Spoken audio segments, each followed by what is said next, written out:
Bonjour mesdames et messieurs, bienvenue sur notre chaîne. Alors pour cette vidéo, on va s'intéresser au professeur Christian Perron qui nous dit la supercherie que les autorités françaises ont montée pour les médias pendant la période que vous connaissez, qu'on ne réclame plus. Quand je vous disais que c'était un gag, c'était une manipulation, c'était une expérience sociale pour voir à quel point les Français étaient capables de marchander leur liberté ou en tout cas de renoncer à leur liberté face à un mensonge des gouvernants et que c'était à l'échelle planétaire, on ne croyait pas. Aujourd'hui, certaines vérités commencent à sortir, notamment celle-ci. Commentez, likez, partagez pour me soutenir et soutenir la chaîne. Sans plus tarder, nous passons à la vidéo. Venez nous aider, les infirmières des autres services, en disant: «Les pauvres, on a maladie infectieuse». Et moi j'ai attendu des jours et des jours, je sais pas si c'est pas des semaines, pour qu'on ait l'autorisation de prendre en charge les malades à Garches. On était le seul hôpital de toutes les Hauts-de-Seine. Les Hauts-de-Seine, c'est comme un des départements très peuplés, en Île-de-France, et tous les autres hôpitaux publics privés n'avaient pas le droit. Alors un jour, la directrice a dit: «Ça y est, on a le feu vert du siège de l'assistance publique», et comme tous les malades des Hauts-de-Seine venaient sur mon hôpital, au pire du pire, on a dû avoir 40 malades le même jour. Alors c'était sympa parce que sympa, c'est triste pour les malades, ils avaient arrêté toutes les activités de chirurgie, alors c'était sympa parce qu'il faisait beau. Tous les médecins venaient nous aider, les infirmières des autres services, en disant: «Les pauvres, la maladie infectieuse, ils vont crouler». Il y avait Ediard ou d'autres, traiteurs qui nous offraient des plateaux repas excellents parce qu'à l'époque, ils bichonnaient les soignants, c'était sympa. Mais eux, parce qu'il y a eu un moment où les soignants, Oui, oui, tu bien vu, et donc on a eu jusqu'à 40 malades. Après, quand il y a eu la deuxième vague, soi-disant qu'elle allait être pire que la première, on a dû avoir, je crois, au pire 14 malades, et la troisième vague, c'était que 5 malades, et après c'était terminé. Et donc tout ça a été organisé. Quand on avait vu qu'à Strasbourg, il y avait TF1 tous les soirs qui disaient: «Regardez, l'Alsace s'écroule», des hélicoptères qui emmenaient les malades en Allemagne, des TGV qui emmenaient les malades à Bordeaux. Alors qu'il y avait tous les autres hôpitaux de Strasbourg, publics, privés, qui avaient interdiction de prendre en charge les malades, alors ils avaient vidé leurs services pour, prendre en charge les malades, qu'ils avaient des personnels médicaux super compétents, qu'ils avaient du matériel super moderne. pourquoi vous avez pas le droit d'après vous? C'était pour faire croire qu'il y avait une panique. C'était totalement fabriqué, cette panique. Il y a jamais eu de saturation, et moi je le sais, je dirai pas où et quand, mais je sais qu'il y a des chefs de service de réanimation qui ont dit à la télé: «Tous mes malades dans mon service sont des non vaccinés, c'est terrible».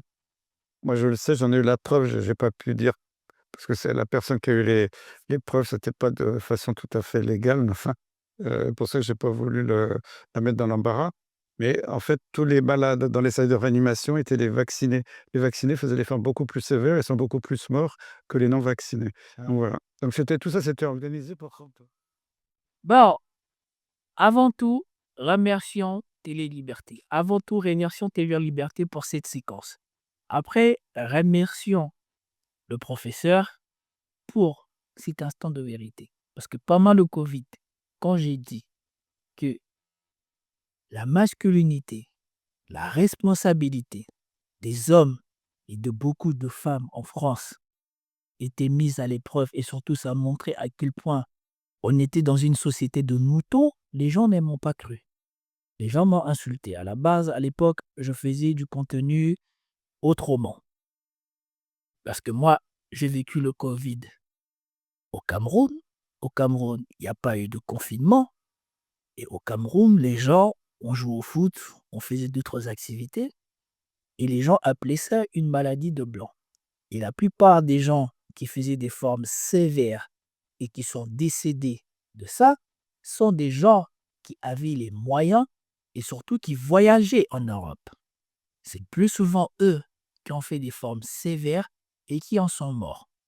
Et surtout tous ceux qui ont eu la bêtise d'aller se faire piquer pour voyager, c'est eux qui ont connu des grands problèmes.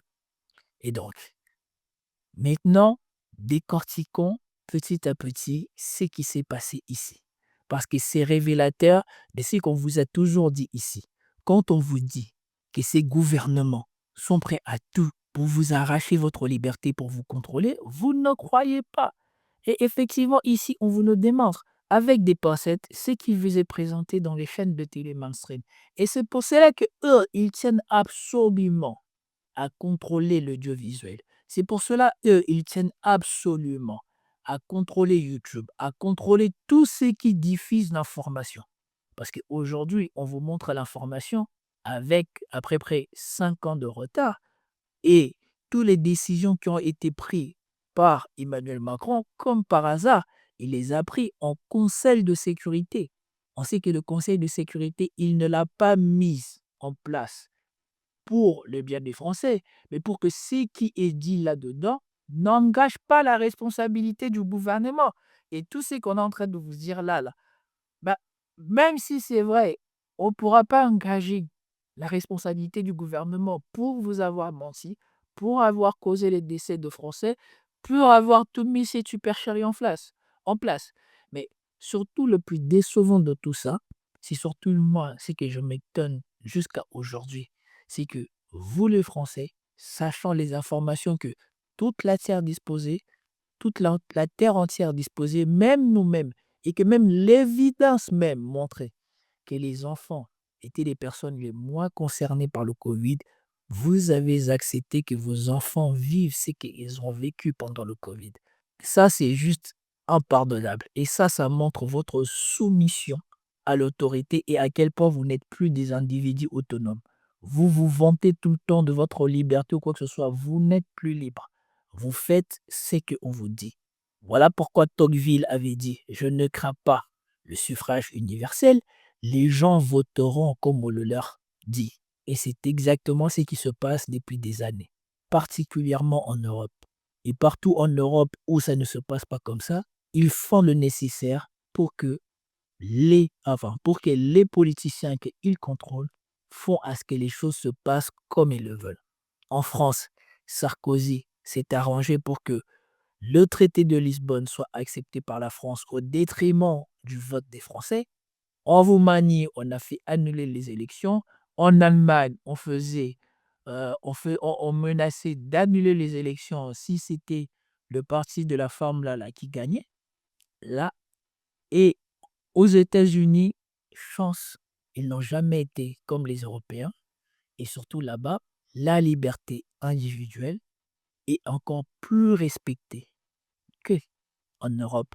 En Europe, où soi-disant on se vante d'être des intellectuels ou quoi que ce soit, la liberté d'expression n'est pas au point où la liberté d'expression est aux États-Unis.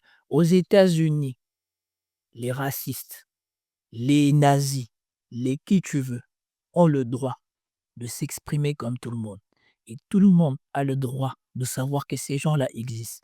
Et tout le monde a le droit de choisir ou non s'il veut adhérer à ces choses-là. Contrairement à vous en Europe, où on vous a fait croire que vous étiez en liberté de faire ce que eux, ils vous disaient de faire. J'ai attendu des jours et des jours, je sais pas si c'est pas des semaines, pour qu'on ait l'autorisation de prendre en charge les malades à Garches. On était le seul hôpital de toutes les Hauts-de-Seine. Les Hauts-de-Seine, c'est quand même des départements très peuplés, en Île-de-France, et tous les autres hôpitaux publics privés n'avaient pas le droit. Voilà. Premier scandale, c'est ça. Des fonctionnaires. Et c'est pour ça que je vous dis ce qui tue la France. Ce sont tous ces élites-là. Parce que vous croyez que c'est qui a pris ces décisions stupides? Ce sont tous ces gens-là, tous ces gens de l'administration qui sortent de l'ENA, de machin, de Nini, qui dirigent les hôpitaux. C'est eux qui se sont consultés entre eux et qui ont décidé que certains hôpitaux, et on vous dit dans tout le Haut-de-Seine, on va autoriser qu'un seul hôpital à soigner tout le monde. Et après, ils vont venir à la télé vous dire qu'on n'a pas les moyens de soigner tout le monde. Et quand on va attendre plusieurs histoires qui se sont passées, des histoires véridiques qui se sont passées pendant le Covid, ma propre sœur l'a vécu pendant le Covid, elle a appelé, sauf qu'elle, c'était dans le 93, elle a appelé pour pouvoir bénéficier d'une assistance pour qu'on la porte de chez elle à l'hôpital. Elle n'a jamais eu droit à ça. Jusqu'à ce qu'au bout de 24 heures, elle-même, elle s'était présentée à un hôpital. Et donc, ils ont fait exprès, eux-mêmes, pendant le Covid, de rendre indisponibles certains hôpitaux pour soigner des malades. Alors que, comme on vous dira ici, ces hôpitaux ont cesser le fonctionnement de la majorité des choses qu'ils faisaient pour pouvoir s'occuper des gens du Covid et éviter de contamination du Covid à d'autres malades. C'est juste incroyable. Alors un jour, la directrice a dit: «Ça y est, on a le feu vert du siège de l'assistance publique». Et comme tous les malades des Hauts-de-Seine venaient sur mon hôpital, au pire du pire, on a dû avoir 40 malades le même jour. Alors c'était sympa parce que Voilà. Et après, quand vous attendez des choses comme ça, vous vous étonnez que Didier Raoult ait été le seul à faire des choses conséquentes en France. Des choses qui resteront dans l'histoire en France. Nous avons vu, à la télé même, la queue devant l'hôpital de Didier Raoult. Et ici, on vous dit qu'au pire du pire, dans le Haut-de-Seine, on a eu 40 personnes à l'hôpital en même temps. Et le pire, c'est que ce monsieur est en train de le dire dans cette émission qui n'est pas mainstream et donc tous les Français ne pourront pas savoir cela. Mais croyez-moi que eux, vos représentants que vous élisez tous les jours, n'oublieront jamais ce qu'ils ont tiré comme information de la population française pendant cette période.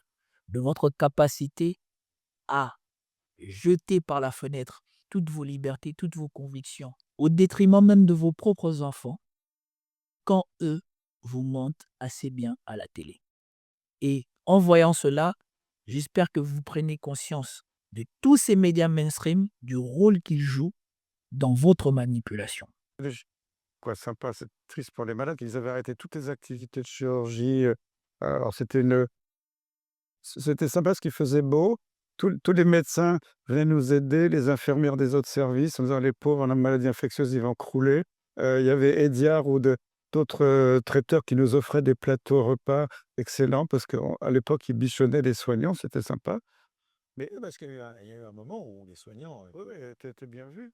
Et bien que sachant qu'ils étaient en train de faire tout cela, Macron n'a pas voulu laisser le choix aux fonctionnaires qui ne voulaient pas se prendre le vaccin.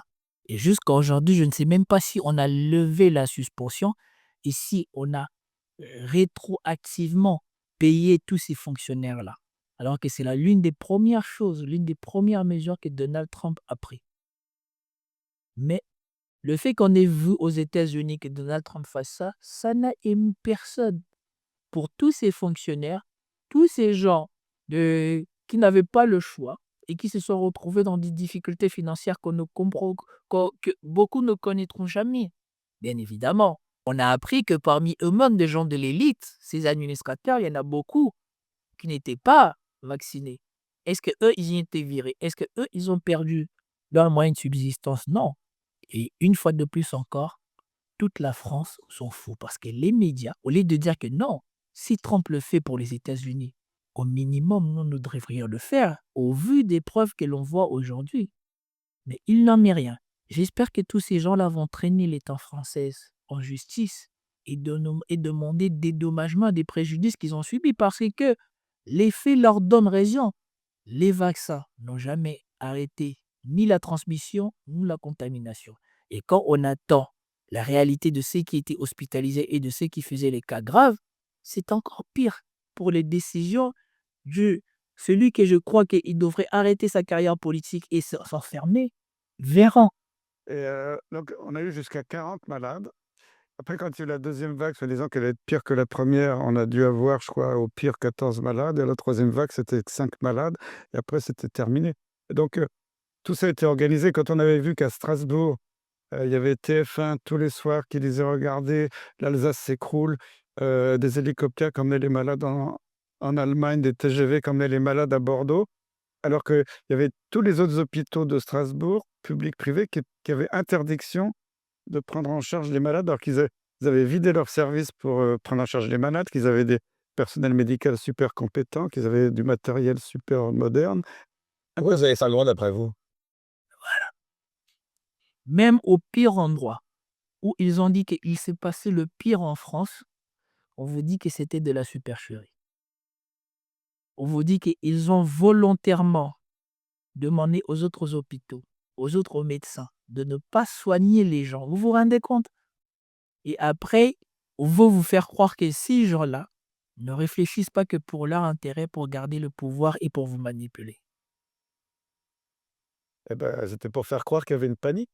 Et c'était totalement fabriqué, cette panique. Il n'y a jamais eu de saturation. Et moi, je le sais.